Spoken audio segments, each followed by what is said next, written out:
ನಮಸ್ತೆ. ಈ ವಿಡಿಯೋದಲ್ಲಿ ಹಿಂದೂಸ್ಥಾನಿ ಶಾಸ್ತ್ರೀಯ ಸಂಗೀತ ಹಾಗೂ ಕರ್ನಾಟಕ ಶಾಸ್ತ್ರೀಯ ಸಂಗೀತದಲ್ಲಿನ ವ್ಯತ್ಯಾಸಗಳನ್ನು ತಿಳ್ಕೊಳ್ಳೋಣವಾ?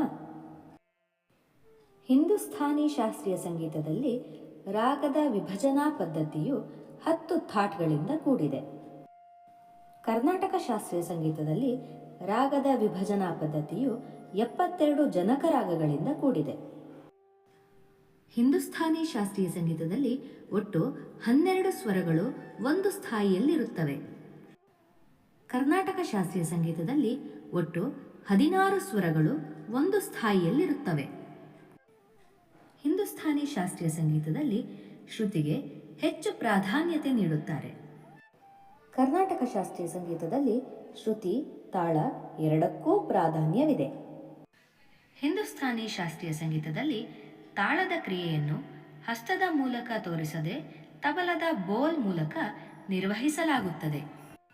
ಕರ್ನಾಟಕ ಶಾಸ್ತ್ರೀಯ ಸಂಗೀತದಲ್ಲಿ ತಾಳದ ಕ್ರಿಯೆಯನ್ನು ಕೈಯಲ್ಲಿ ಎಣಿಸುತ್ತಾ ನಿರ್ವಹಿಸಲಾಗುತ್ತದೆ. ಹಿಂದೂಸ್ಥಾನಿ ಶಾಸ್ತ್ರೀಯ ಸಂಗೀತದಲ್ಲಿ ತೀನ್ ತಾಲ್, ಏಕ್ ತಾಲ್, ಝಂಪ್ ತಾಲ್, ರೂಪಕ ಅಥವಾ ತೇವರ, ದೀಪ್ಚಂದಿ, ಕೈಹ್ರಬ, ದಾದರ ತಾಳಗಳನ್ನು ಬಳಸುತ್ತೇವೆ. ಕರ್ನಾಟಕ ಶಾಸ್ತ್ರೀಯ ಸಂಗೀತದಲ್ಲಿ ಆದಿತಾಳ, ಸೂಳಾದಿ ಸಪ್ತತಾಳಗಳು ಹಾಗೂ ಛಾಪು ತಾಳಗಳನ್ನು ಬಳಸುತ್ತೇವೆ.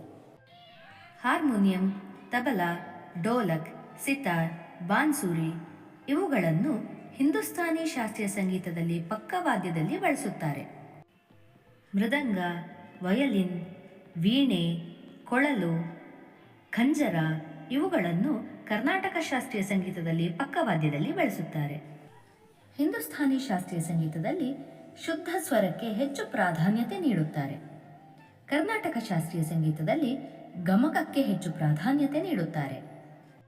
ಹಿಂದೂಸ್ಥಾನಿ ಶಾಸ್ತ್ರೀಯ ಸಂಗೀತದಲ್ಲಿ ಧ್ರುಪದ್, ಧಮ, ಖ್ಯಾಲ್, ತುಮ್ರಿ, ತಾರನಗಳನ್ನು ಹಾಡುತ್ತಾರೆ. ಕರ್ನಾಟಕ ಶಾಸ್ತ್ರೀಯ ಸಂಗೀತದಲ್ಲಿ ಗೀತೆ, ಜತಿಸ್ವರ, ವರ್ಣ, ಕೃತಿ, ಕೀರ್ತನೆ, ಜಾವಳಿ, ತಿಲ್ಲಾನಗಳನ್ನು ಹಾಡುತ್ತಾರೆ. ನಮಸ್ತೆ.